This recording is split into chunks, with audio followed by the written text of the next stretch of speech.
llama un día el tipo del banco, ¿qué están haciendo con la cuenta de banco? Tipo, estaban enviando los $5.000 por mes en una caja de ahorro. Cierren ya, no manden más plata. Y dijimos, ok, listo. O sea, claramente acá hay como product market fit. Vamos a profesionalizarlo un poco porque nos vamos a terminar todos en cana. Y un poco la tesis inicial en 1 de marzo de 2020 fue la forma en la cual la gente utiliza el dinero es y va a ser las billeteras digitales. Corta de ese momento, penetración de billeteras digitales, 10%. 2 semanas después, 50%. Pero la humildad a veces no es tan buena, sobre todo en este mundo en el cual está lleno de psicópatas y donde se premia mucho ser un psicópata.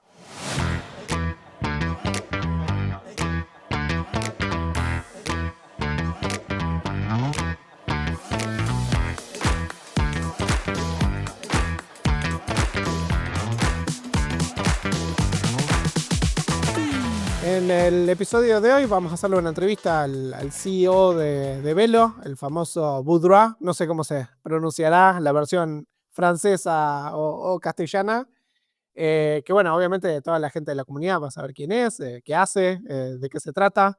Yo lo conocí muy brevemente por WhatsApp hace 2 años más o menos, cuando yo estaba arrancando con Silver y parte de la estrategia de Velo era que los freelancers o los recruiters recomienden la plataforma, que sigue siendo una cosa que yo veo que muchos recruiters hacen, son como Velo Ambassadors o algo así. Y me preguntó de eso y yo le dije, sí, seguro, lo pongo. Metí un link en algún lado, pero son 1.000.000, no creo que haya sido efectivo. Yo te dije que no iba a ser efectivo, pero bueno, lo conocí un poquito de ahí y bueno, en ese momento Velo era mucho más chiquito. Siempre me sorprendió por ahí, vamos a llegar a hablarlo de eso, cómo creció Velo como marca, porque hubo una marca mucho antes, desde mi punto de vista, ¿no? De la explosión de usuarios, ¿no? Es como que hubo un muy fuerte de trabajo de presencia. Y bueno, la idea de charlar hoy es hablar un poquito de la historia, de cómo llegaste a Velo y un poquito de qué es lo que estás armando. Así que bueno, bienvenido al podcast. Buenísimo. No, a ver, bueno, primero gracias por la invitación, la verdad que un lujo, como bien dijiste, viste, cuando uno está en una startup, pero bueno, en cualquier empresa, ¿no? Cuando uno tiene algo para hacer, tiene que ir a hablar con quienes pueden ser sus potenciales usuarios o canales, ¿no? Entonces, la verdad que, bueno, ahí gracias por el tiempo, la verdad que nos gastaste un tiempazo y siempre, ¿no? Iterando, experimentando y aprendiendo. A ver, ¿por dónde arrancamos? Por los Origins. Yo quiero que arranquemos por los Origins, porque antes de la entrevista acá me pongo a mirar tu LinkedIn, que te voy a decir, como recruiter tenés que ordenarte un poco el LinkedIn. Está un poco desordenado.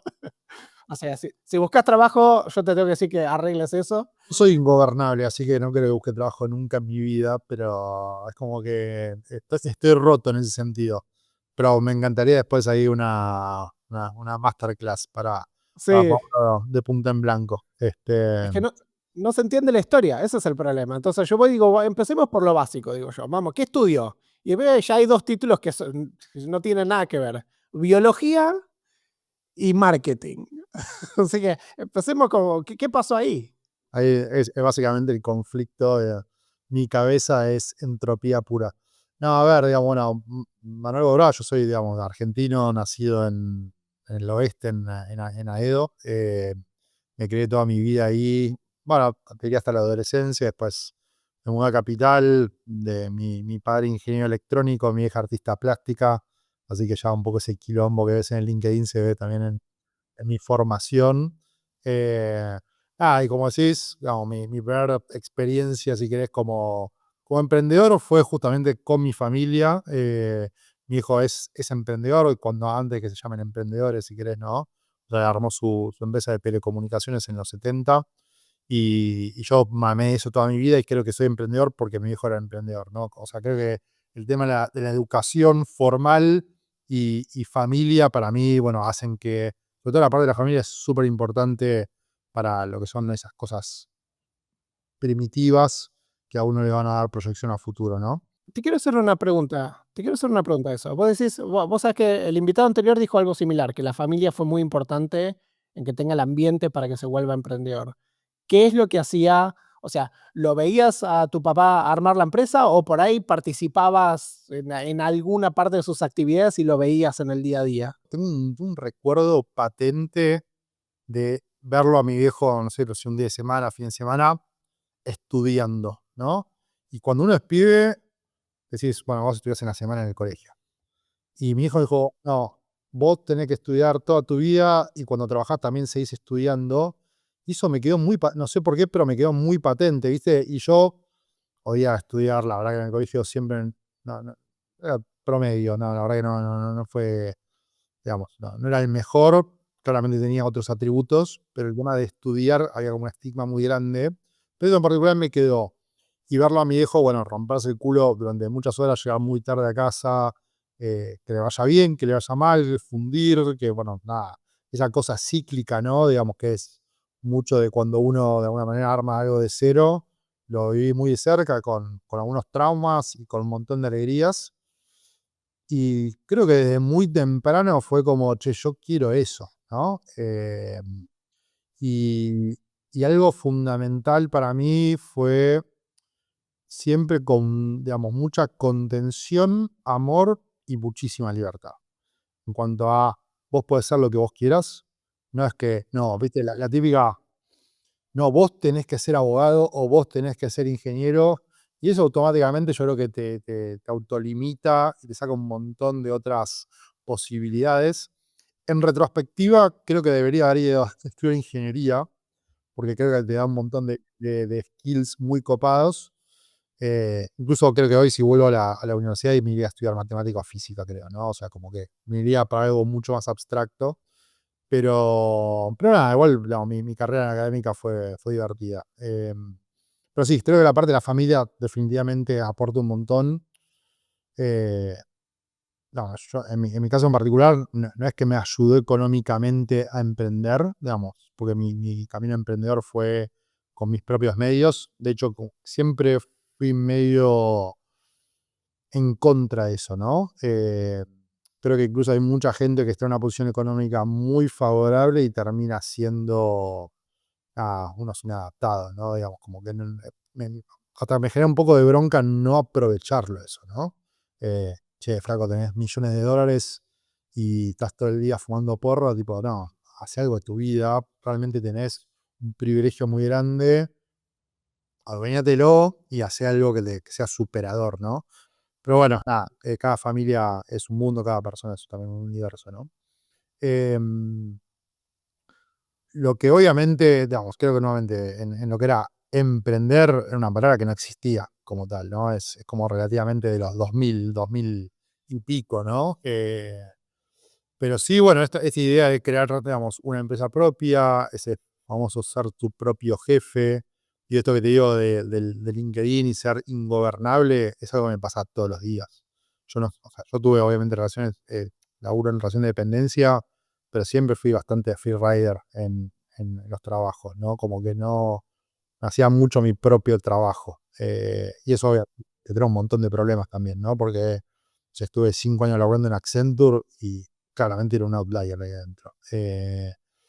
Y estuve bastante tiempo, te diría, ¿no? Bueno, pero a ver, te voy a pasar un segundo, porque mencionaste un par de temas. Dijiste, bueno, por ahí debería haber elegido ingeniería o algo así. Pero vayamos, elegiste biología y después elegiste marketing, o hiciste las dos a la vez.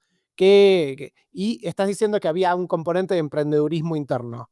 Digamos, Sí, estoy tratando de entenderte a vos a los 20 años, 19 años, 22 años, que uf, estabas con estas ideas, ¿no? Y pasaban que muchas cosas.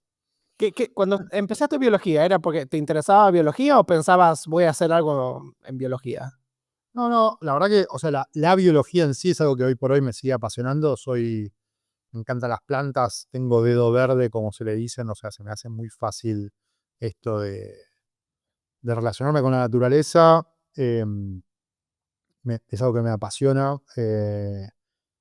Creo que te da también, cuando empecés a entender los sistemas desde la biología, hay un montón de cosas que después se replican en otros sistemas que pueden ser de computacionales, humanos, de, no sé, políticos, que es como muy, nuevamente, muy primitivo y hay como esos first principles se aplican igual, ¿no? Lo que me pasó particularmente con biología, y ahí vuelvo un poco para el pasado, es yo empecé a ser DJ desde muy pibe, en tercero o sí, tercer o cuarto año, tercer año del colegio. porque mi hermano también había sido DJ, entonces como que tenía un poco esa tradición. Y empecé, nada, fiestitas, digamos, del colegio y amiguitos, a después, nada, boliche, fiestas multitudinarias. El tema de la biología, tener que leer, no sé, 2000 páginas por semana y estar pasando música hasta las 7 de la mañana, empezaban a colisionar un poco, ¿no? Y lo que me di cuenta, o sea, sincerándome, fue que más allá que me encanta la joda, digamos, obviamente vivir de la joda son muy pocos los que realmente pueden vivir de eso bien, hay mucho desgaste, no quería hacer eso, pero también me di cuenta que de alguna manera lo que era biología en sí no era algo que, o sea, me apasionaba, pero no me veía como una rata de laboratorio, que nuevamente en retrospectiva quizás fue una mala decisión porque, bueno, yo qué sé, siempre hay un montón de caminos, ¿no? Para hacer. Pero bueno, la verdad que hoy con tecnología y biología hay un montón de oportunidades que están surgiendo y cosas realmente muy zarpadas. Pero bueno, creo que en el momento de mi vida, en ese momento de mi vida no era el camino que tenía que seguir.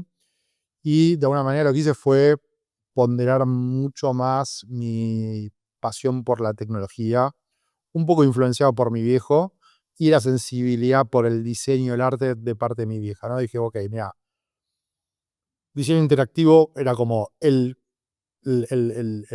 punto ese medio donde era algo que me apasionaba un montón, donde estaba un poco a la vanguardia de lo último que sucedía en temas de tecnología, había un componente humano muy grande, todo lo que es nuevamente diseño, arte es algo que a mí me interpela muchísimo, y dije, ok, vamos a meternos ahí. Me puse a estudiar tecnología multimedial en Maimonides, que era como la única universidad en su momento que hacía algo por el estilo. Una mezcla, ¿no? De negocios, marketing, diseño, programación. Y nada, y la verdad que estuvo bueno, la pasé bien. No terminé la carrera, digamos, soy un drop-off, pero porque nada, nuevamente soy. Lo que me pasaba concretamente es que después de 5 años de estudiar, o 4 años, yo ni me acuerdo, pero sentía que lo que estaba estudiando no lo iba a aplicar nunca en mi vida porque ya la vi. Y eso creo que también es parte de una crítica a la educación formal, por así decirlo, ¿no? Digamos, como estamos constantemente educándonos viendo un espejo retrovisorio y poco viendo lo que está sucediendo en la industria, ¿no? Entonces, esa desconexión entre lo académico y lo profesional me parece que es algo que todavía no está bien resuelto, que es complejo, ¿no? Porque, digamos, vos lo ves todos los días, digamos, las necesidades de lo que es el laburo son muy dinámicas, y creo que no nos educan a estar pensando de esa manera. Como esa plasticidad es fundamental. Y para que te dé una idea, o sea, mis cursos de programación fue en Pascal, ActionScript y PHP. Y creo que de los tres, el único que puedo usar es, bueno, Pascal por la lógica y PHP, digo, por algo muy puntual. eh, pero eran como, nada, yo lo sentía como, siempre estabas como con contenido vencido, por así decirlo, ¿viste? De ahí igual me llevo, no sé, tenían profesores como Daniel Wolkowski, que fue capo en diseño de la UBA, igual que fue profe nuestro, la verdad que un tipazo y un crack. Y bueno, nada, o sea, la verdad que o sea, la experiencia fue buena. Después de ahí me terminé yendo, bueno, ahí hay un gap interesante. Mi primer laburo en verdad fue en el zoológico de la Ciudad de Buenos Aires, no está en el LinkedIn. Oh, ahí Este, empezamos con las cosas interesantes. uno de los mejores trabajos que tuve en mi vida. Imagínate que de hecho, o sea, no me pagaban. Yo pagaba todos los meses 5 pesos de RT. Ese era el estado del arte de, de- ¿Pero que eras voluntario? Y viste, o sea, cuando estudiaba biología en algún punto, o sea, empezaba a laburar, estaba bueno empezar a tener como cierta experiencia laboral. Y bueno, justo tenía la novia, perdón, el novio de una de las compañeras era el cuidador de los elefantes. Y nos consiguió una vacante y nos metimos y era tipo, che, mira, no hay pago, lo único que tenés que cubrirte la RT eran literalmente 5 pesos. 5 pesos. Nada, sí, obvio. Y estuvo espectacular. Yo primero quiero acotar que 5 pesos no deben cubrir el riesgo de lidiar con elefantes en la RT. O sea, me parece que el pago y el riesgo asumido no hay mucha relación ahí. La verdad que fue increíble. Primero por la gente muy, como muy dedicada, ¿no? O sea, realmente, amor al arte, ¿no? O sea, literal, esa es la mejor definición. Y después un contexto, digo, un zoológico rodeado de animales, aprendiendo un montón de cosas. ¿Sabes lo que es ver, tipo? No llegué a meterme porque era bastante peligroso, pero monos peleándose, cosas que en el público generalmente no las ve. Para que te des una idea, un chimpancé, que es más chico que un humano, tiene 7 veces más fuerza que un humano. O sea, te agarra un chimpancé y te parte al medio. Sí, Eh, ese sí. y nada, bueno, nada, después sí, estar con diferentes animales, ¿viste? Nada, muy, muy flashero. Pero, Y ¿qué hacías vos? ¿Era algo más como, qué observabas? ¿Era como veterinaria o era no, como, no, no me acuerdo exactamente cuánto tiempo estuve, pero básicamente mi laburo se trataba de armar los hábitats de los animales. Ese era como un poco el job description. Y nada, después ahí adentro pasaban un montón de cosas, ¿viste? Entonces, la verdad que fue una muy buena experiencia. es como tener una empresa? Es igual. Sí. Es, En vez de humanos había leones, elefantes. Era como, viste, Life of Pi ahí con toda esta sí. cosa de. Pero es medio lo mismo, tenés que armar la cultura, el espacio, el esquema de compensación, Que tenés quilombo todos los días. uno no se coma a otro. Yo Este, igual hago ese comentario, pero de las cosas que compartiste hasta ahora, todas tienen puntos muy fuertes con lo que es cripto y emprender y lo que estás haciendo con Velo, que por ahí vos la sentís o la sabés, por ahí la audiencia no lo ve o no lo comparte, no sé, pero yo digo, tu pasión por sistemas orgánicos, y vos hiciste el comentario después de que se me ocurrió la idea, pero es muy de Hayek de pensar la economía como un sistema orgánico, como un sistema complejo que no podemos entender del todo, que como total. que tiene eso. No sé qué vos que sentís. No, 100%, 100%. No, y yo creo que también, a ver, a mí, si hay algo que me pone contento y me siento feliz, es justamente esa cosa iterativa, ¿no? De que sea variado también, ¿no? O sea, pienso en. Y no lo estoy criticando, ¿no? Pero el laburo de un abogado, ¿no? O sea, que esa cosa como muy. A ver, no quiero decir monótona, pero tenés muchísima previsión de acá hasta que te mueras, básicamente, qué es lo que vas a hacer.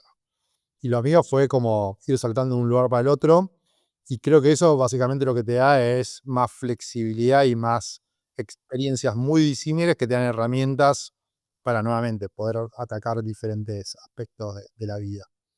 Pero bueno, volviendo, digamos, después, como te decía, me fui a estudiar tecnología multimedial. Mi segundo laburo fue en el Centro Metropolitano de Diseño del Gobierno de la Ciudad de Buenos Aires, justamente gestionando toda el área de diseño interactivo, ayudando básicamente a emprendedores o startups de la ciudad, de, de web, de videojuegos, música, etcétera, ¿cómo se dice?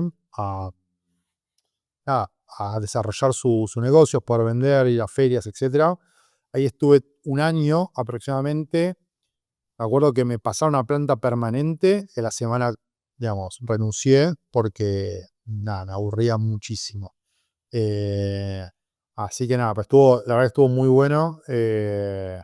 Y conocí, digamos, mucha gente que después fue, digamos, bueno, eh, socia mía o amigos y de los cuales sigo teniendo relación, ¿no? ¡Wow! Es una locura que menciones el centro. Yo no me acordaba que se llamaba así, pero yo fui a ese lugar. Eso es donde está, de donde estaba Tienda Nube. Tienda Nube iba ahí, pero creo que fue posterior a tu periodo.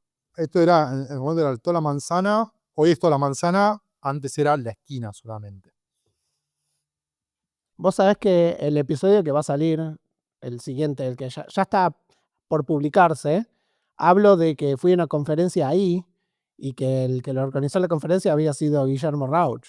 O sea, como que miré cómo fue atrayendo la gente, ¿no? Ese espacio. Porque además estaban barracas, re en Sí, cualquier lado, digamos. no, No. no, terrible. Y sí, o sea, tuvimos ahí experiencias locas como, bueno, por ejemplo, yo vivía en Belgrano, tren hasta Retiro, subte de Retiro a Constitución, tren de Constitución a la primera estación, todos los días, 1 hora, me pagaban 1.000 pesos por mes, pagaba 100 pesos de monotributo, o sea que me quedaban 900 pesos.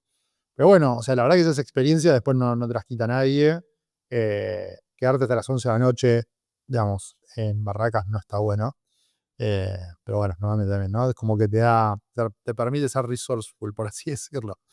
Y ahí me fui a trabajar a agencia de publicidad, estuve ahí un año y pico haciendo cosas, mucho contenido, creatividad, etcétera. Y en 2009 me fui a laburar a Accenture. Ahí entré justamente por una compañera del CMD, no, perdón, de la Facu, me dijo, che, venite que están buscando gente, y arranqué como PM, ¿no? Como Project Manager a hacer, digamos, proyectos de marketing digital para Procter Gamble, que había contratado a Accenture. Y eso es un rol de gestión, de hablar con gente, poner horarios.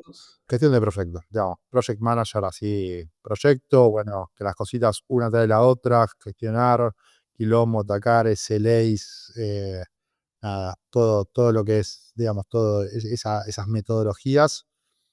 La verdad que, a ver, sensaciones encontradas en el sentido de que Accenture en ese sentido es una excelente escuela en cuanto a un montón de metodologías y herramientas.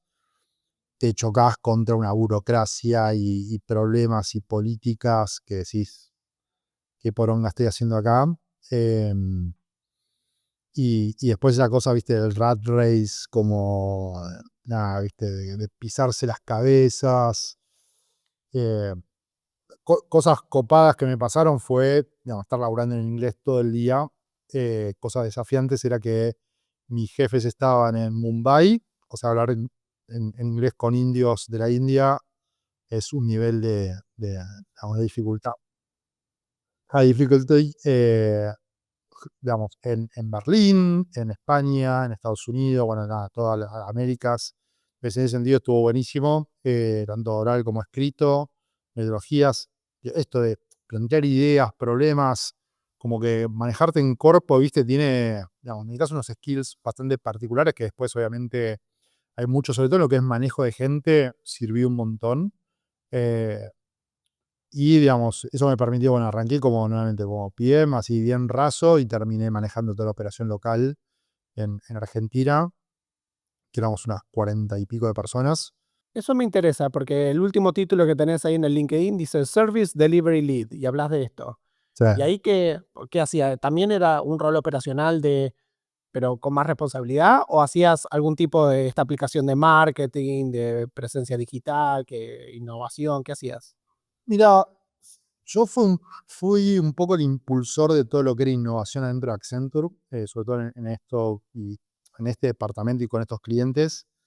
Eh, Pero, digamos, nuevamente, el rol era de gestión de proyectos. Entonces, che, hay que seguir este proceso. ¿Qué pasa si se estanca? ¿Cómo lo escalás? Descubrí la palabra escalar, no sabía qué era escalar. Este, ¿viste? Esas cosas típicas de corpo. Con equipos, ¿viste? De gestión acá, de desarrollo en Polonia o en India. Temas culturales. Che, eh, trabajar con gente de Japón. En Japón, alguien que tiene un nivel de seniority menor que su jefe nunca le va a decir a su jefe que está equivocado. Entonces, los proyectos no salían porque culturalmente no estaban preparados para challengear, cosa que en Argentina sucede todo el tiempo. Todo el mundo te challengea todo, Es todo al el revés. Es al claro. revés. En Argentina tenés que decir que se calle el de abajo. Pero bueno, creo que todas esas cuestiones después te dan a ver, una sensibilidad, un know-how general para después poder moverte de otra manera, ¿viste? Creo que eso Te, estuvo, te- estuvo- estuvo muy bien, sí. te volvés más autoconsciente cuando ves, claro, cuando ves con situaciones en las que mencionás de Japón está buena, porque vos la ves, es muy claro que para vos no te pasaría ese problema en Argentina de manera seria, pero por contraste te das cuenta las cosas que no les pasan a ellos y que sí te pasan a vos, como puede ser que si el jefe le dice al de abajo, tenés que hacer esto porque tiene que salir, el de abajo confía en que tiene que hacerlo. Y por Sí, ahí en Argentina para mí no tiene sentido y no lo hacen, ¿no? Es como sí, otra rama. me acuerdo una vez, esto es muy de cuerpo, pero Hay un proyecto que estaba trabado, que tenían que autorizar. Esta gente manejaba bases de emails de millones de personas. O sea, el Ujú. nivel de la magnitud de información que se manejaba, los niveles de seguridad eran muy altos. No me acuerdo concretamente qué había pasado, pero como que necesitabas la aprobación, como que te diga a este nivel, del CIO de Procter Gamble. Y Claro. el proceso decía eso. Entonces, uno de mi equipo, tipo que no tenía respuesta, que este y el otro, el chabón llamó al pibe al celular. El pibe estaba jugando al golf en Cincinnati, en cualquier otra. Y claro, tipo, no, ¿cómo lo llamaste? Le digo, pero pará, que está escrito acá. No, es el CIO, pero me chupa las pelotas, flaco. Yo quiero lanzar el proyecto. Y acá está escrito. No, pero no puede ser, dice, todas esas cosas políticas que son una pérdida de tiempo y que lo que dice uno dice el otro. Nada, bueno. O sea, como que estabas muy orientado en justamente entregar lo que tenías que entregar. Claro. Y nada, eso obviamente genera desgaste, pero bueno, nada, es parte también de coordinar. Pensá que eran equipos muy, muy grandes, ¿no? Claro. Y bueno, y en ese proceso, en ese, digamos, interín de que estaba laburando en Accenture, fue que conocí Bitcoin, porque básicamente empezamos con un ex compañero del CMD, Fran Buero. Empezamos a armar toda una página que se llamaba Gluon, que era un marketplace de cosas prestadas. eh, que era una idea medio hippie en el cual básicamente si en tu casa, por decir algo, si tenías una silla que la tenías ahí arrumbada y no la usabas, podías prestársela a alguien a cambio de karma, que era un poco la moneda de la plataforma. Eh, y digo, no, esto está buenísimo. Bueno, empezamos a empapelar toda la ciudad de Buenos Aires, bien pirata, con esto. Y la verdad que, bueno, se empezó a armar la plataforma y en un momento no, dijimos, che, esto está buenísimo, hagamos la global. Y empezamos a ver que había como, nada, tenías el problema del call engine, ¿no? Problema en el sentido de que, che, ¿qué haces? Este es un marketplace. Oferta o demanda, ¿no? Digamos, traer los usuarios o traer los productos, ¿no? Entonces, bueno, obviamente empezamos a crear listings truchos de lo que sea, para llenarlo de contenido, para que si la gente entraba, que vea algo. eh, y ahí fue que empezamos a tener clientes de Colombia que querían que yo les preste mi caminadora que estaba en Argentina. Después, problemas que no tenían solución, pero que de alguna manera eso te generaba que haya gente en Colombia y sí, empezaba a postear y en verdad no la quería prestar, la quería alquilar o la quería vender. Y dijimos, che, pará, o sea, ¿cómo hacemos para toda la parte de pagos de esto, la pasarela de pagos? Y eso de alguna manera te empujaba a tener que tener, no sé, una jurisdicción, o sea, tener empresas en cada país. Digamos, eso es impracticable, no tenemos la escala, no tenemos la guita. Y el CTO, que era Nubis Bruno, dice, che, mira, yo conozco algo que se llama Bitcoin, que puede llegar a funcionar. Y, bueno, ¿qué mierda es Bitcoin? Nunca había escuchado en mi vida. Y nada, este es un Ponzi. O sea, formación financiera cero, cero, Sí. cero, literal, tipo nada, cero. Ubicame en el año. ¿Qué año estamos hablando acá? 2012. Ok, Bitcoin tenía 2 añitos y medio. O sea, Estaba valiendo entre 3 y 5 dólares, si me acuerdo. No sé, yo o cuando lo sea, conocí concretamente creo que valían alrededor de entre 8 y 11 dólares por ahí. claro, sí. Y, o sea, en esos días fue como, che, no, esto cualquiera, bueno, pongámoslo, tipo, no perdemos nada. Obviamente, tracción, menos 14, tío. Imagínate, ¿quién tenía Bitcoin en ese momento? Pero hubo algo, digamos, este afán por, digamos, ser un poco aventurero y descubrir y la tecnología. Dice, me leí todo el material que había disponible de Bitcoin en ese momento, que era cercano a cero también, digamos, realmente no había mucha bibliografía. Y dije, no, esto es una locura, esto va a funcionar, digo, metámosle con todo. Y básicamente lo que hicimos fue agarrar esa plataforma que se llamaba Gluon, cambiarle el logo y ponerle criptocueva y empezar a que la gente ponga anuncios de compra y venta de Bitcoin, donde nosotros básicamente el valor agregado era, hacíamos de escrow en las operaciones. Hasta ese momento la gente compraba y vendía Bitcoin en el grupo de Facebook Argentina, de Bitcoin Argentina. Y obviamente, digamos, siempre fue una industria llena de garcas. Entonces, nada, mucha gente que entraba, viste, como hijo de vecino del grupo, quiero comprar Bitcoin, sí, yo te vendo, transferime acá, y después los cagaban y se quedaban sin el Bitcoin, sin la guita. Lo que hacíamos nosotros era tener un escrow, básicamente el vendedor del Bitcoin nos mandaba el Bitcoin cuando confirmaba que había recibido los pesos, le liberábamos el Bitcoin al comprador. Y bueno, de esa manera, digamos, se fue armando CryptoCueva.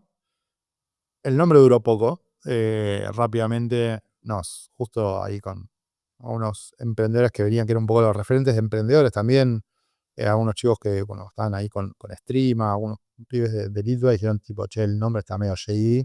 No era una cueva en sí, digamos, ¿no? Nada. Entonces, y bueno, pongámosle Conecta Bitcoin, y bueno, sí, es un poco más digerible, ¿no? Y empezó a crecer bastante, y a obtener un poco la referencia, ¿no? El tipo, el precio de Conecta Bitcoin para comprar o vender. Eh, y lo que empezamos a ver es que había una oportunidad de arbitrar básicamente las puntas ahí, ¿no? Entonces dijimos, che, armémonos nuestra propia empresa que ponga anuncios de compra y venta, y ahí nos hacemos una diferencia. Operando contra BTC y Mt. Gox, que eran los dos exchanges que había en ese momento, recontra shady los dos, o sea, uno en Chipre y el otro no sabes dónde. Pero, ¿ustedes hacían las transferencias a mano o armaron un exchange o un motorcito o armaron algo técnico? El Criptocambios, que fue el broker que daba liquidez, era a mano, tipo, che, o sea, había precio de Bitcoin en pantalla, andabas en criptocambios.com.ar, creo que era, y decías, un Bitcoin vale 200.000 pesos argentinos, por decir algo. Nosotros te dábamos una cuenta de banco, que eran nuestras cajas de ahorro, vos transferías pesos y te mandábamos el Bitcoin donde vos nos digas. Eso hizo así, Claro. escaló muy fuerte, estoy hablando ya de 2013, cepo cambiario, llama un día el tipo del banco, ¿qué están haciendo con la cuenta de banco? Tipo, estaban entrando de $200.000 por mes en una caja de ahorro de NSNs, cierren ya, no manden más plata. Y dijimos, ok, listo. O sea, claramente acá hay como product market fit, vamos a profesionalizarlo un poco porque nos vamos a terminar todos en cana. Y ahí fue que nos asociamos con gente que ya venía del mercado tradicional, de sociedades de bolsa, bancos, y armamos un exchange que fue Bitex. Digamos, lo fundamos, si querés, en diciembre del 2013, lanzamos el producto en mayo del 2014, y fue, digamos, si no fue el primero, fue el segundo exchange de Latinoamérica, donde ahí nos asociamos con estaba la sociedad de bolsa, un poco que nos enseñó sobre finanzas, sobre infraestructura financiera, sobre ingeniería financiera, y nos asociamos también con una remesadora que tenía operaciones en 11 países, justamente para toda la parte de cash in, cash out, ¿no? Entonces, lo bueno es que lanzamos, automáticamente teníamos 11 países desde donde vos podías operar. Yo tengo una pregunta, porque mencionaste que tuviste el problema por las operaciones hechas así nomás, de que el banco te decía que no podías aceptar más plata, pero entre eso y armar Bitex, es la época que Mt. Gox cayó. ¿Eso los agarró o vos zafaste de eso? Zafamos, ahora en ese momento hablando con en ese momento los exchanges que había a nivel global, había Coinbase, que acababa de lanzar, Bitstamp, Bitstamp era la grande. Kraken, MTGOX, BTC y HitBTC, y había alguno otro más. Y literalmente, tipo, había chats entre nosotros, los founders de los exchanges, y decíamos, tipo, che, Mangox tiene que caer, estos pibes son unos turbios. Eh, o sea, pensé que los pibes literalmente estaban haciendo cualquiera. O sea, el flaco usó los fondos, no, o lo que dicen las malas lenguas es que usó los fondos de los usuarios para comprarse Ferraris. Además de que, digamos, desde el punto de vista de seguridad habían sido chotísimos, porque no sé si, vamos a ver, más o menos cómo fue, pero Mt. Gox era anteriormente una página para vender figuritas de Magic the Gathering. Claro. Magic the Gathering Online Exchange. Ese es el nombre. Entonces, y Pero pará, no te rías. Porque vos prestabas muebles y después te pusiste a vender Bitcoin. Así que no estás muy lejos de eso. Así que bueno, no. con la única diferencia es que lo que sucedió fue que los usuarios decían, che, saco un Bitcoin, te lo mandaban, llamabas y decías, che, no me mandaste el Bitcoin, ah, perdón, y te lo volvían a mandar. No, operaciones negativas. Pero, digo, hermano, hay algo que se llama blockchain, que es un ledger público donde puedes ver las transacciones, digo, en tiempo real. Ya, ese es el nivel de sofisticación operativa que manejan estos pibes. Bueno, así les limpiaron 700.000 bitcoins, ¿no? Entonces, obviamente era un liability. Eran los pibes que de alguna manera habían inflado el precio del bitcoin en su momento para poder recomprar, no, generar dólares para poder recomprar todas las pérdidas que habían tenido. Era una bomba de tiempo que no le importaba a nadie, porque no había nadie operando en cripto, en Bitcoin en ese momento, digamos, ¿no? Pero bueno, después cayó a los pocos meses y, y así como cayó Mangox, el precio se derritió, me acuerdo que pasó de 1000, sí, 1000 y pico, ¿no? A $150. Y eso fue en el 2015. Ahora estar en la oficina como mirándonos, che, ¿qué hacemos? Nada, no había una operación por día, como te digo, o sea, una cosa así, tipo, una aridez terrible. Y estuvo bueno eso porque en algún punto nos puso también creativos en cuanto a qué más se puede hacer con esto, ¿viste? No era simplemente el activo, che, qué servicios se pueden montar. Y empezamos a hacer básicamente pagos cross-border usando Bitcoin como subyacente. Lo cual es una locura, no existían las stablecoins, entonces ya agarrar Bitcoin, comprar en un lugar y venderlo de forma inmediata, o sea, un contado con liqui sobre Bitcoin, o sea, inventamos el contado con Bitcoin, y empezamos justamente con la gente de Nubelo, que era una plataforma de freelancers, 2015 estoy hablando, a hacer los primeros pagos cross-border sobre Bitcoin para freelancers. O sea que la historia se repite. Eh, y al poco tiempo, bueno, ganó Macri, se liberó el tipo de cambio, no había más restricciones.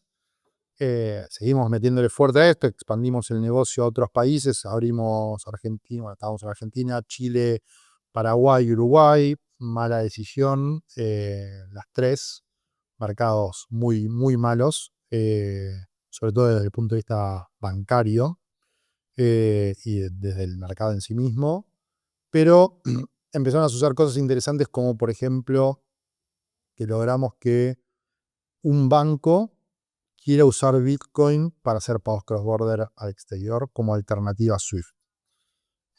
Bueno, para el que alguna vez operó con Swift, es como tirar plata en una caja negra y si tenés suerte sale del otro lado. Digamos, una caja aparte que te come varios puntos en el medio. Y este en particular era un banco chico del interior que tenía 1 trillón de intermediarios. Entonces los pagos que tenían que hacer en general eran España, Italia, Israel, les salían muy caro, como tenían en el orden del 10-15%, y se lo terminamos bajando a un precio final creo que del orden del 3%. Y me acuerdo que el primer pago lo hicimos un viernes a las 11 de la noche. O sea, imagínate un banco haciendo un pago internacional a España de pesos a euros inmediatamente. Una cosa así como muy bastante disruptiva. Ahí el Banco Central Argentino la verdad que jugó un papel muy importante. Más allá de que después la volcaron, hubo mucha como apetito e innovación. Eh, y bueno, fue el primer banco a nivel mundial en usar Bitcoin para hacer pagos cross-border, y fue de Argentina. Mirá qué interesante. Banco No más del sabía eso. sí, Todo con Bitex. todo con Bitex, sí. Bien. Y bueno, ahí seguimos expandiendo. La verdad que después el negocio fue mutando. Empezó muy B2C, obviamente, porque eran los cripto, los Bitcoin Boys en su momento, a hacer una empresa mucho más de provisión de liquidez, mesa OTC, ¿no? O sea, como que se había vuelto más B2B, por así decirlo. Y nada, seguimos ahí creciendo y ya final de 2019 ya dije, bueno, acá yo llego hasta acá, terminé haciendo un exit y me puse a armar Velo. Porque yo lo que veía era que, a ver, el negocio B2B, digamos, de liquidez está muy bien, es muy necesario, es indispensable, te diría. A mí no me interpelaba en nada. Digamos, yo lo que veía era que esta tecnología seguía avanzando, pero no captaba usuarios. No era que se estaba permeando en el. O sea, si vos ves como la curva típica de adopción de tecnología, había, viste, un freno muy en la parte de innovators ahí que, digamos, ¿no? El early adopter era y no terminaba de penetrar ese punto. Y desde mi punto de vista, eso se debía a que no estábamos construyendo productos humanos, productos que vos podés usar en el día a día. Primera pregunta, en Vitex, ¿cuál era tu rol? Porque en LinkedIn dice, o sea, eras co-founder, pero también Chief Marketing Officer. De cuando hablas de todas estas operaciones, o digamos, ¿cuál era tu participación así? ¿Vos trabajabas en cualquier cosa como un founder clásico o tenías una sección particular como ventas o algo así? Sí, no, excelente pregunta. Y a ver, digamos, cuando uno es founder, ah, vendés y cambiás el papel higiénico, ¿no? O sea, todo. Mi rol era de CMO, justamente por mi pasado por marketing, publicidad, etcétera. Entonces era básicamente vender. Al principio era todo canales digitales y publicidad y paid marketing y redes sociales. Después, cuando la empresa fue migrando mucho más a un modelo B2B, era literalmente ir y vender y hacer esa prospección de clientes, ir a hablarles. Eh, Logramos tener acuerdos con Redlink y Ban Total, que eran un poco. O sea, fue así. Lo que yo, si querés, como desculé fue, o mi idea o la estrategia fue: si nosotros queremos ser una empresa que le venda, una empresa de servicios financieros, tenés que ir lo más al core posible, porque si vos no tenés esa integración técnica, después va a ser, digamos, un heavy lifting muy, muy grande para que te usen. Entonces, mi tesis era, bueno, que vayámonos, integrámonos contra los core bancarios y disponibilicemos las APIs para que ellos puedan de alguna manera darse vuelta y ofrecerlo a cualquier otro banco. Hicimos eso, nos asociamos con Redlink, con Bantotal, y bueno, Vitex era una de las opciones que hoy, aunque en ese momento los bancos tenían para poder hacer pagos cross-border sobre Bitcoin. Nuevamente no existían las stablecoins, ¿no? O sea, hago hincapié sobre eso. Pero, bien, pero ahora decís la stablecoin. Dijiste hasta 2019. Tether existe del 2017. Era, ¿en algún momento pensaron en irse a una stablecoin? Bueno, gran pregunta. A ver, ¿cómo, cómo se crearon las stablecoins? Que mucha gente no sabe. En 2016 hackean Bitfinex. Bitfinex lo que hace es sociabilizar la deuda que se les había generado con Tether. Entonces, por cada dólar de Bitcoin que les habían hackeado, te dieron un Tether. Los pibes son unos genios. Inventaron la banca internacional sin tener que tener bancos. O sea, la posibilidad de tener dólares sin tener cuenta de banco fue la invención de ellos. Nuevamente, surgió a partir de un pufo que se convirtió en algo gigantesco. Digo, hoy Tether es claramente el rey y creo que nadie le va a sacar esa posición. Eh, pero vos ibas a usar algo así en ese momento, digamos, sabiendo de dónde venía, era raro, ¿no? Creo que recién 2017 era fuerte el sentimiento anti-Tether, porque claramente era como Ponzi al principio, ¿no? sí, ni siquiera Ponzi, pero era como, che, me estás dando un plan Bonex, ¿no? Una cosa así como, ¿no? O sea, y creo que no se terminó de entender la, la, la funcionalidad que tenía eso, ¿no? O el potencial que tenía esa tecnología. Yo no sé si ellos lo sabían. Me parece que en todo caso los fines fueron, a ver, las intenciones fueron buenas. Después creo que les terminó saliendo una masterclass, sobre todo cuando lo conectás con el día de hoy, donde los pibes son un equipo muy chico, donde tienen un revenue por empleado más grande no sé, que todos los bancos juntos, eh, y donde básicamente tiene una máquina de imprimir guita, ¿no? Pero bueno, en ese momento realmente fue como, che, te hackearon, ¿no? O sea, era un tema áspero. Y recién creo que, si no me falla la memoria, recién en 2018 surgió DAI, que fue como che, hay una stablecoin y la gente tiene acceso a un dólar digital, y que fue un poco Buenbit en ese momento, como el impulsor de esto. Y me acuerdo, fue una discusión muy fuerte que tuvimos en Bitex en ese momento de, che, hay que listar esto, porque esto está muy bueno, la gente lo pide, en ese momento no había alta inflación, control de capitales de vuelta, era una alternativa muy buena, digamos. Y creo que ahí nosotros, haciendo un poco de autocrítica, estábamos como muy maxi Bitcoin, y si tu negocio es un exchange, digo, vos no puedes vender un solo producto en el supermercado. Eh, y eso creo que debería haber sido algo que tendríamos que haber cambiado antes. Bitcoin, ETH, Ether, vamos, DAI, bueno, y algunas Bueno, otras. pero para el caso cross-border, a lo que voy es que, al menos para el caso cross-border, que es una vertical, pasar de Bitcoin a intercambiar DAI seguro que te permitía cambiar el esquema de costos. O sea, tenía un sentido operativo concreto. Total, hay que entender también que en ese momento, o sea, la profundidad de mercado que tenía Bitcoin versus cualquier otro era incomparable. O sea, Bitcoin lo podías encontrar en todos los mercados y con muy buena profundidad, versus DAI, que compraba $100.000 y el mercado se hacía concha. Entonces, ese tipo de cuestiones también son importantes a tener en cuenta, ¿no? No es simplemente tener el activo, sino que realmente sea líquido, que haya volumen, que puedas tener buenos márgenes. Entonces, ese tipo de cuestiones eran importantes. Either way, yo creo que no, fue una mala decisión no habernos metido antes en monedas estables. Creo que o sea, en su momento éramos los líderes del mercado. Para que des una idea, Bitex en su momento procesaba el 13% de todo el volumen mundial de Bitcoin. ¡Wow! Era un Una montón, locura. era un montón. Digamos, por momentos éramos los número uno del mundo. También estábamos hablando del 2014, 2015, digamos, éramos pocos, ¿no? Pero se movía fuerte. Y creo que ese afán de quedarse con una sola cosa y no innovar y decir, che, ¿qué más? ¿Qué más? ¿Qué más? Que es un poco una obsesión que tengo yo también con Vero, ¿no? De ser mucho más atrevido, ser más innovador. Sí, a mí particularmente lo que me interesa, sobre todo por la cantidad de pufos que hubieron en la industria, es cuidar al consumidor.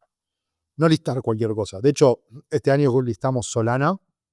Fue medio raro el timing porque esto fue lo de Libra, eh, pero porque creo que ya es de alguna manera un proyecto que está validado. ¿Entendés? Entonces, no es que no vamos a listar UST que te paga el 18% anual. No, porque es la que la gente quiere. Sí, todos los usuarios nos pedían eso. Y yo dije, ni en pedo, porque, digamos, si no sé de dónde sale la tasa sos vos, ¿viste? Me Este, encanta, tengo muchas ganas de hablar de Luna, que además mi hija se llama Luna, así que yo lo tengo que explicar. Ya sé que tengo que darle explicaciones en el futuro, pero eh, eh, para seguir un poquito el orden cronológico. Bueno, tuviste Vitex, te encontraste que hacerlo B2B con bancos era muy lento, no tenías la adopción hockey stick, exponencial, iterativa, eh, un poco se estancó, o por ahí la creatividad o lo que querías hacer no lo podías ejecutar, y dijiste, bueno, no quiero más hacer B2B, quiero hacer algo B2C o al menos un espacio de early adopters. Entonces, 2019 dejaste Vitex, 2020, marzo de 2020, dice LinkedIn, marzo de 2020, no sé si la gente se acuerda que pasó ese mes, empieza Velo. fue una decisión interesante. Aparte, bueno, nada, después de, que eran, bueno, sí, casi 6 años, sí, 5 o 6 años, digamos, sí, o más, porque ya venía, digamos, del 2012 metido ahí a full, pero, digo, che, bueno, me voy a tomar un año sabático, pimba. Eh, A y viajar por el mundo. sí, Quiero sí, tomarme sí, un crucero de Disney. juntarnos con mis amigos, ¿qué vamos a dice? Y bueno, nada, pasó COVID, que fue, a ver, no, acá lamento si hubo gente que perdió familiares por la enfermedad y todo, pero para mí fue un año espectacular, en muchos sentidos. El principal, digamos, tiene que ver con lo personal, que fue, eh, pude estar mucho tiempo con mi familia, y eso la verdad que fue como una especie como recargar esa pila emocional, ¿no? y mental que estuvo espectacular. Y en la segunda parte del año en particular, digamos, algunos lo sabrán, digamos, yo tengo digamos, mi familia viene del mundo lácteo, tambo, ¿no? De los yogures que hace mi hermano. Nos fuimos a vivir al campo ahí en Luján. Y la verdad que esa experiencia de vivir en la naturaleza, con internet satelital, o sea, podés estar conectado, pero rodeado de, tipo, literalmente despertarte y ver que una vaca se metió en el jardín, o tener que, viste, o sea, los problemas de la naturaleza es muy hija de puta, es muy cruel, muy vil, no porque lo haga a propósito, pero porque realmente es muy dura.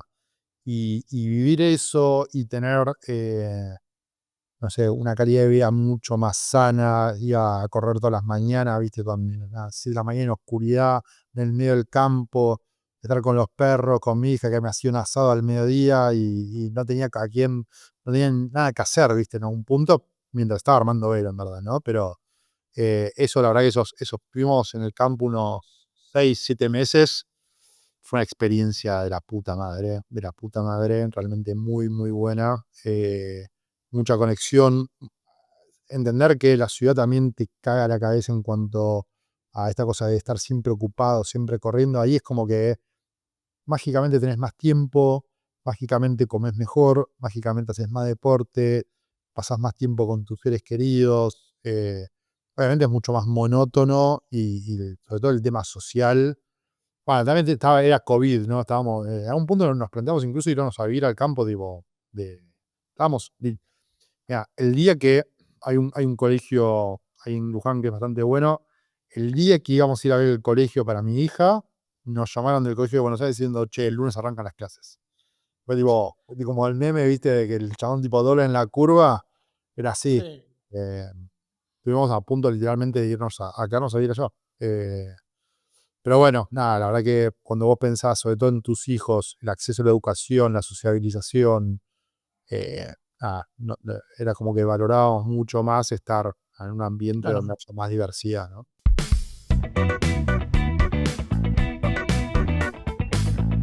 Tengo una carrera de pasar las entrevistas técnicas más difíciles del mercado y una empresa de recruiting donde ayudo a startups a filtrar a cientos de candidatos.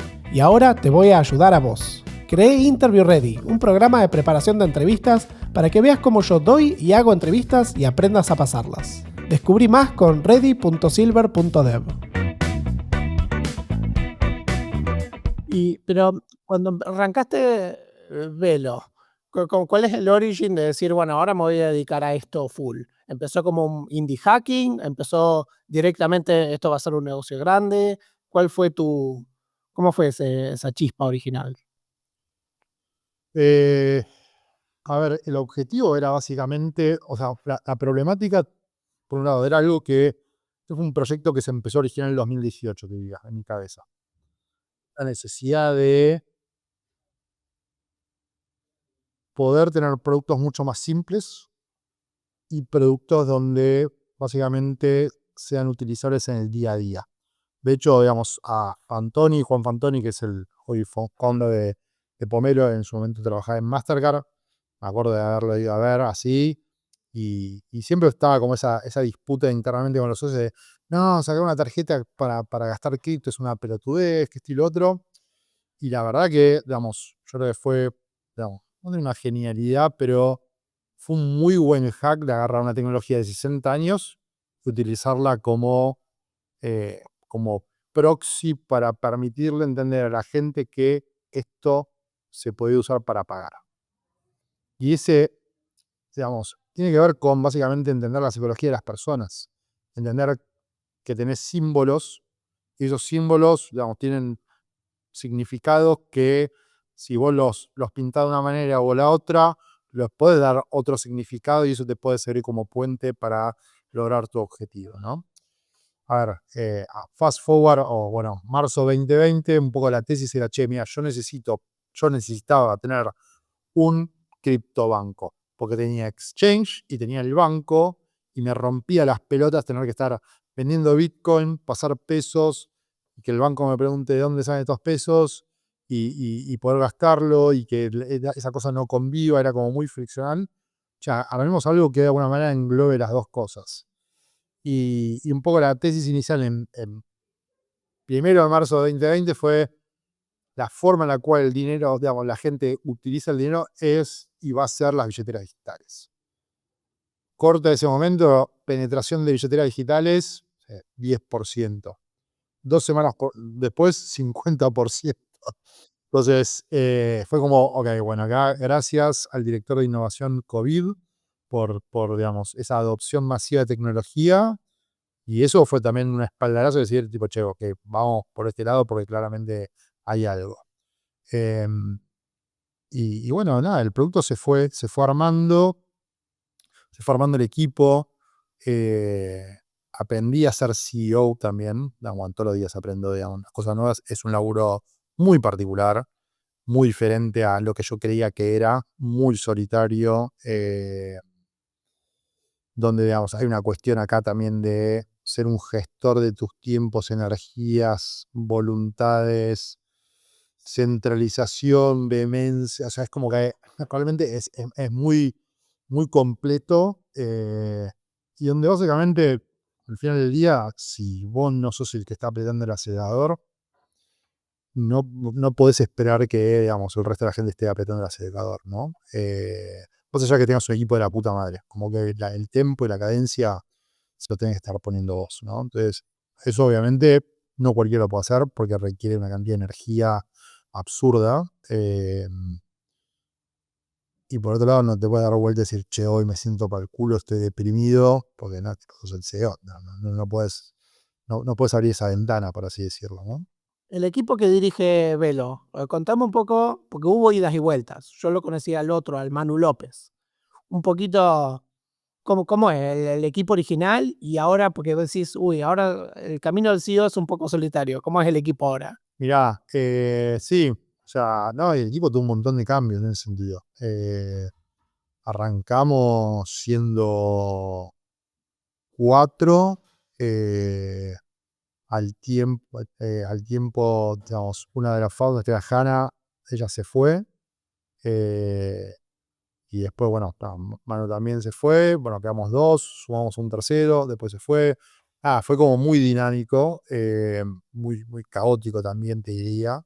Pero creo que también es parte, digamos, a ver, parte de lo que a mí me deja tranquilo es que si vos sabes cómo son las reglas de emprender y de todas las cosas que pueden pasar en el medio, lo naturalizás y seguís avanzando. Creo que acá lo único que no hay que hacer como emprendedor, como persona, es aferrarse al pasado, definitivamente, a aferrarse a lo ideal, porque no existe. Entender que digamos, las organizaciones son dinámicas, que tiene que haber obviamente, digamos, una dirección y que tiene que haber ownership y accountability también de las cosas, pero que bueno, que el cambio es la constante, ¿no? En definitiva.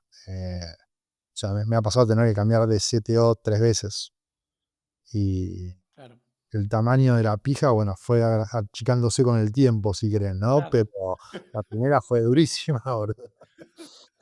Pero bueno, porque era la primera vez que me pasaba. Entonces, yo creo que también es eso, ¿no? O sea, emprender significa desensibilizarse. Lo cual también puede ser un problema, ¿no? Porque estás lidiando con humanos. Entonces, nada, si después todo es un clavo, o sea, si sos un martillo, todo es un clavo, ¿viste? Entonces hay que tratar de ser un poco Leo Victorinox. En algunas cosas. Siento muchísima empatía por lo que acabas de decir, porque pasa algo cuando sos dueño de algo en general. O sea, una startup con VC Fund y todo eso tiene presiones distintas, pero cuando vos sos dueño de algo y te tenés que hacer cargo de todo eso, aprendés una cierta antifragilidad, como Sí, dice Taleb, ¿no? Es como que vienen problemas nuevos y distintos, que algunos te pegan duro porque no estás preparado vos, porque son nuevos, ¿no? sí, Pero te pasa tan seguido todo eso que te volvés más duro, más fuerte. Y sí, después sí, hablas con gente que por ahí que no está expuesto a eso y los derriba un problema mucho más chico. Y que sí, para uno decís, ¿y esto? Dale, sí, dale, loco. sí. Y, y te No, sentís total, solo con eso, ¿no? total. No, sí, y creo que algo que a mí me sirvió bastante o sea, primero, bueno, hablarlo con el psicólogo. Hoy por hoy no estoy yendo, no, porque no sentía ganas de hacerlo, digamos, pero la verdad que muchas cosas, eh, a ver, uno sabe la respuesta a casi todas, pero uno se miente mucho o tiene un montón de excusas, ¿no? Entonces, creo que crecer también es dejar de mentirse, dejar de responsabilizar a otros por tus problemas. Digo, sobre todo cuando sos CEO, vos sos el responsable último, ¿no? Y eso, si no te pones los pantalones, nunca vas a crecer, ¿no? Eh, y después también abrazar, ¿viste? Yo creo que la cantidad, y acá es donde lo comparo con si querés, una experiencia laboral tradicional. La cantidad de millas que tengo encima, digamos, digo, esto se habla todo el tiempo. No, voy a hacer un MBA y después venir a trabajar. Buenísimo. Andar a laburar en una startup y en un mes vas a dar lo mismo que 5 años de un MBA. Porque la cantidad de quilombos, mierda, problemas, discusiones, ideas, oportunidades o sea, el dinamismo que tiene este laburo en sí es, eh, o sea, puede resultar abrumador si no te bancás esa velocidad, ¿no? Y esa cadencia. Si a mí personalmente, nuevamente, y vuelvo al principio, yo soy ingobernable porque sin esta droga no sabría qué hacer. Eh, y bueno, nada, esa es una de las características también, ¿no? Porque te vuelve un poco adicto a esto. Nada, y después, bueno, entender que también nada, esto, el tema de los cambios, lo humano, etcétera, nuevamente, es parte también de lo continuo, ¿no? Yo te quiero hacer unas preguntas. Yo creo que este tema de hablar de la implicancia de ser emprendedor es algo que yo te veo en Twitter un montón. Quiero expandir en eso, pero antes de saltar ese tema, yo lo que noté es que, ¿qué me pasa a mí? Yo me fui a vivir afuera mucho tiempo y después volví y yo vine el 2023, no conocía a nadie, porque yo vivía mi vida americana. Entonces vengo acá y yo no sabía quién era nadie en Twitter, empecé de cero, digamos. Y voy viendo y sí me doy cuenta que el periodo 2020 a 2025, que vino plata dulce, digamos, de venture y todo eso, pero sí generó un cambio real en la cantidad de emprendedores que hay. O Pero sea, la cantidad de gente que está tratando de hacer algo propio ahora, que hace 8 años, me parece mucho más grande. No sé vos cómo ves al ecosistema. lo que sucede es que yo siento que cuando arrancamos con Velo, aún habiendo venido, digamos, de emprender bastante, me sentía medio en pelotas. En cuanto también a los conocimientos, la gente, etcétera. Y eso un poco también, digamos, lo atribuyo a las malas decisiones que tomé en cuanto a contrataciones, etcétera. O incluso, digamos, a ser mucho más enfocado, no, diferentes cuestiones. Hoy, digamos, varios años después, lo que veo es una calidad, digamos, de emprendedores muy buena, una diversidad muy grande, proyección internacional muy buena. Creo que a mí personalmente lo que me gusta y trato de hacer siempre es dedicarle un poco de tiempo a emprendedores un poco más jóvenes que uno, para alinear algunos patitos, ¿no? Me parece que eso es algo que yo no tuve en su momento, es quizás porque no lo fui a pedir también, ¿no? Pero creo que está bueno dedicarle un poco de tiempo, ¿viste? A los que están arrancando, porque nada, o sea, a ver, si hay algo que a mí me caracteriza es, creo, digamos, la humildad, pero la humildad a veces no es tan buena, sobre todo en este mundo en el cual está lleno de psicópatas y donde se premia mucho ser un psicópata. Apa. Eh, y sí, porque la verdad que, o sea, hay que ser un poco loco para mandarte a hacer algo sin saber qué mierda va a pasar. Digo, esta imagen de Reid Hoffman de, che, emprender es como armar un avión mientras está cayendo en el aire, y tenés que estar loco, boludo, para hacer eso. Eh, y después, o sea, esto, ¿no? De salir, no sé, caso de muchos mega emprendedores, unicornios. No, vamos a usar no sé, el pibe de WeWork, boludo. Realmente, quizás, o sea, son locos, pero también los pibes tienen unos delirios. Y el mercado claramente lo valora eso. Y creo que es una industria en la cual se valora muchísimo la psicopatía, ¿no? Y esa falta de humildad, por así decirlo. Hay una palabra en inglés que me gusta mucho, que es hubris. ¿Alguna vez la escuchaste? Sí. Hubris se traduciría a arrogancia, pero se habla de la arrogancia cuando no hay un skill, porque vos podrías ser arrogante y bueno, te lo ganás. Messi dice yo soy el mejor y bueno, está bien. Pero hubris tiene que ver con ser arrogante y que en realidad perdés, ¿viste? Eh, y hay mucho hubris acá, ¿no? Total, total. Bueno, me lleva un poco al inicio de Velo, diciembre 2020, enero 2021. Nosotros armamos todo un quilombo alrededor de Velo, tipo armando evento en el medio de COVID, tipo lanzamiento de Velo o el pre-lanzamiento, unite a la waiting list. No había nada, no había nada. Y era el famoso tipo fake it till you make it, o sea, pero llamativamente nos puso en el mapa eso. Fue como, che, y de repente te empezó a contactar un montón de gente mucho más poronga que vos para ver qué es lo que estabas haciendo. Yo tipo, joya, bueno, ahora vámonos a ejecutar porque estamos en -14, pero bueno, creo que, a ver, en retrospectiva, esas cosas hay que hacerlas con responsabilidad, pero hay que hacerlas. El caradurismo es fundamental.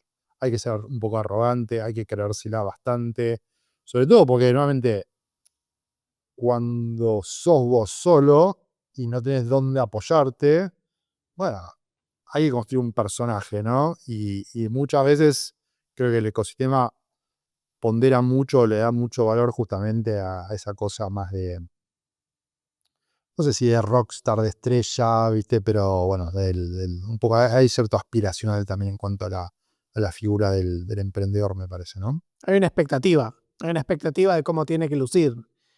Un emprendedor que es demasiado como introvertido, tímido, que se resguarda en todas sus declaraciones, no generaría energía, no genera ni positiva ni negativa, generaría indiferencia. Alguien que dice, y Top que está ahí en el mercado, Sí, probalo, no sé.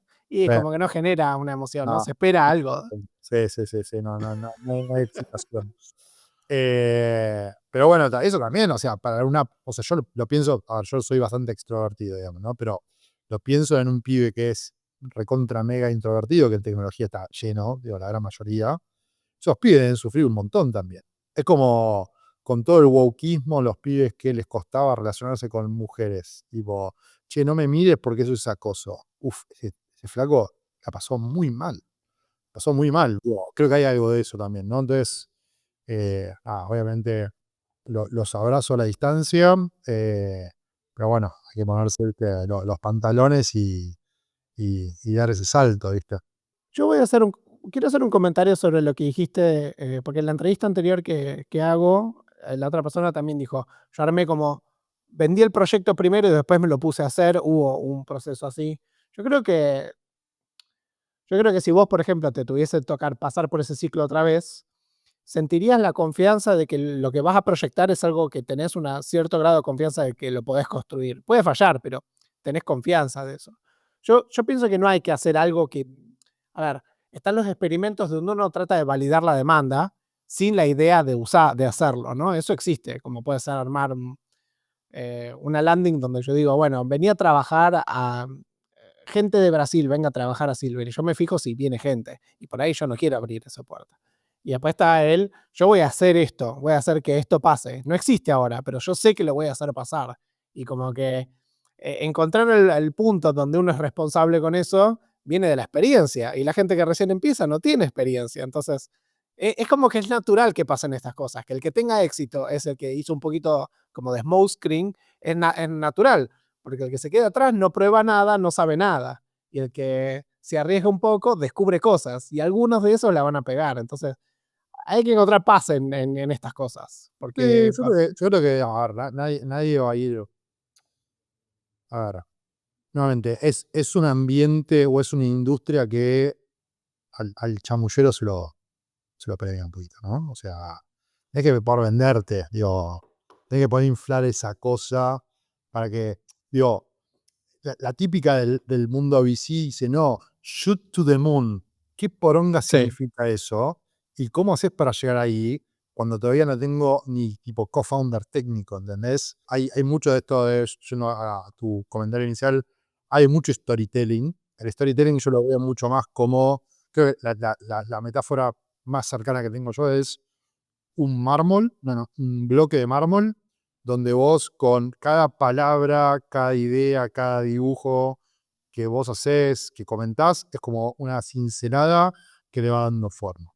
La visión es algo que para mí se va perfeccionando en el tiempo, que se va definiendo en el tiempo, porque a menos que seas muy crack y que tengas un nivel de abstracción, nivel, no sé, eh, vamos, no sé, John Nash, el nivel de abstracción que uno maneja en general es bastante pedorro, digamos, ¿no? Porque, sobre todo, hay este concepto, ¿no?, de Balaji de Idea Maze, donde vos vas viendo como la segunda, tercera, cuarta, quinta, sexta derivada de qué puede pasar después y después y después.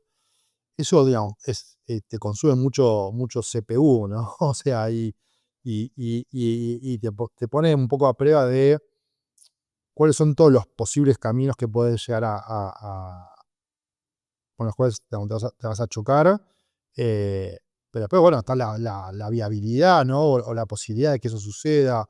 Entonces, se vuelve como bastante difuso, ¿no? No es que no somos todos como Gambito de Gama que ve las piezas moverse en el espacio y de esa manera actúa. Ese nivel de abstracción, la verdad que yo creo que hay muy poca gente que lo tiene y lo puede después llevar a la práctica, ¿no? Porque creo que también lo que sucede con la gente que realmente, digamos, tienen capacidades diferentes en el sentido de poder lograr cosas magníficas, es que a veces después son unos sociópatas, y no saben relacionarse en el mundo, o nada, o sea, no pueden sociabilizar o no pueden comportarse de cierta manera, y el mundo también como que valora un poco eso, ¿no? O sea, yo nada que ver, pero y tampoco lo estoy defendiendo, pero vos lo ves hoy a Milei y el pibe quizás te dice una verdad de una forma que no estás acostumbrado.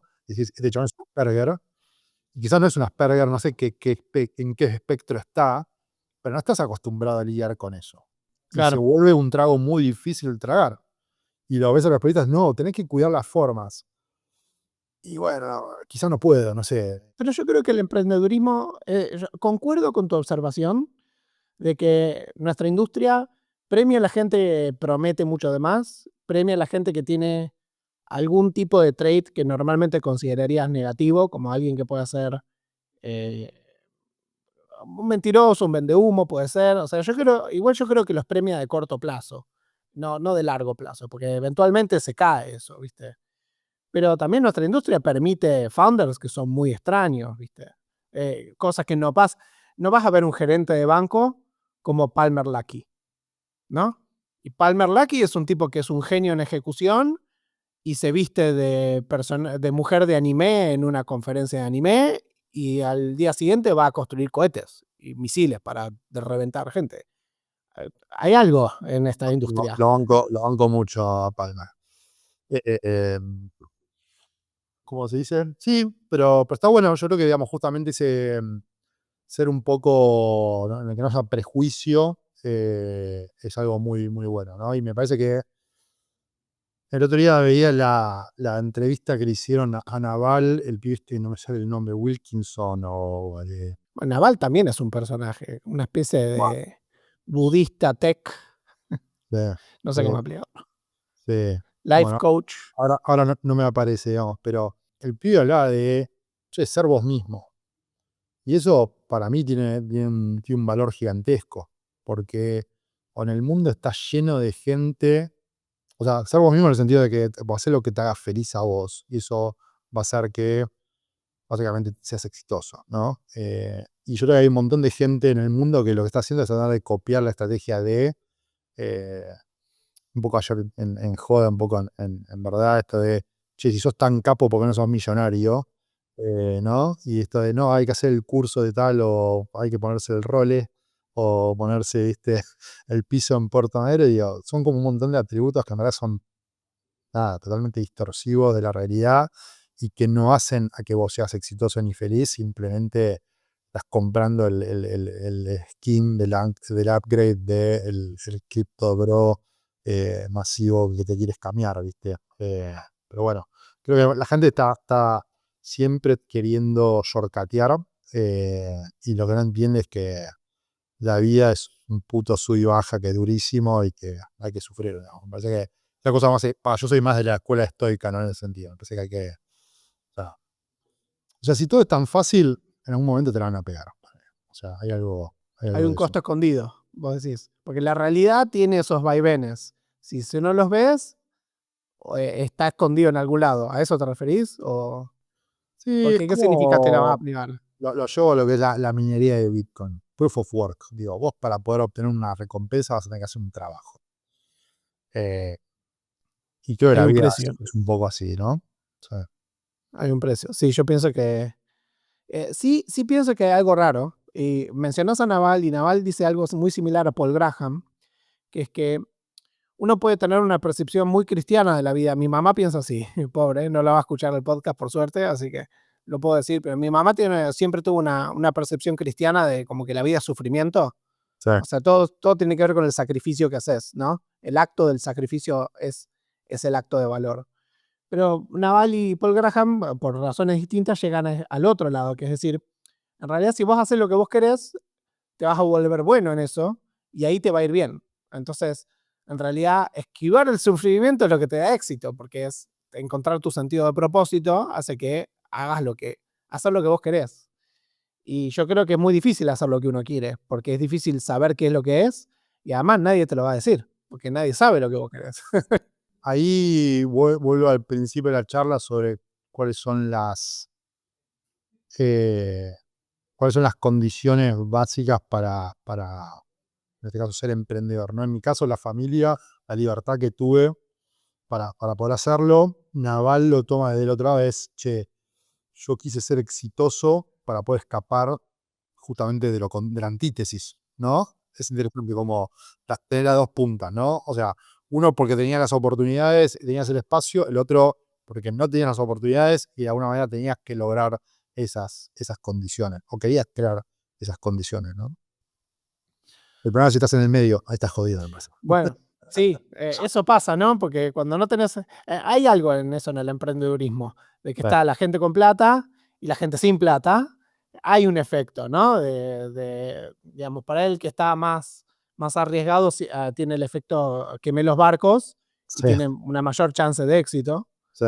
Y para el que tiene plata, no tiene el estrés, entonces tiene el tiempo para pensarlo. Y el que está en el medio, no puede ni hacerlo tranquilo, ni tiene por ahí, siempre tiene como la opción B, opción B, opción B, volvé a ser profesional, eso está bien, eso está bien, eso está bien.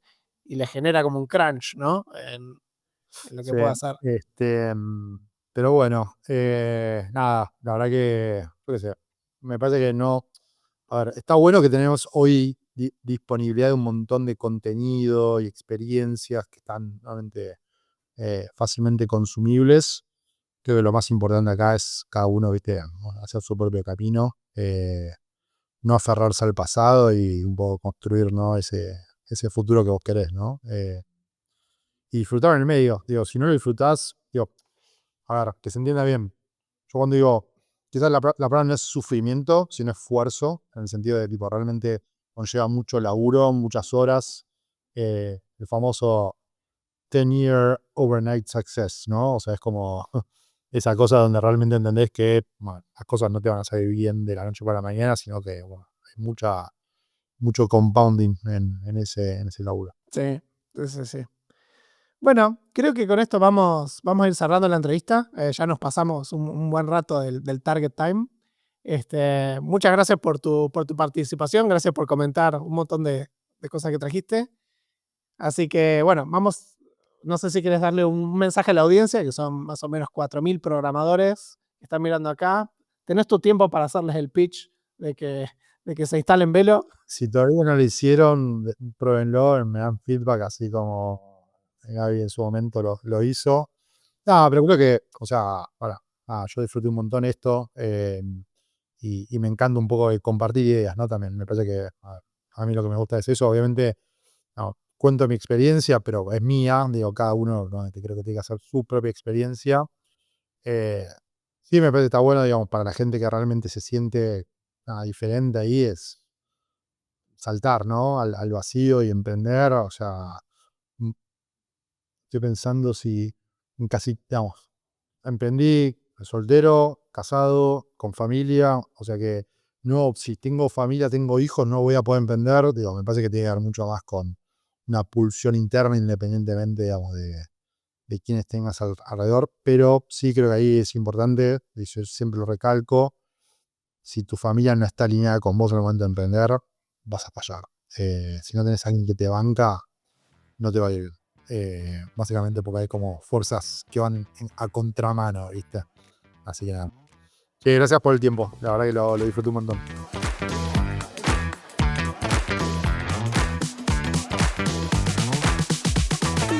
Si les gustó el podcast, denle follow para saber de los nuevos episodios y síganme en Twitter con Conan Bat, con doble T.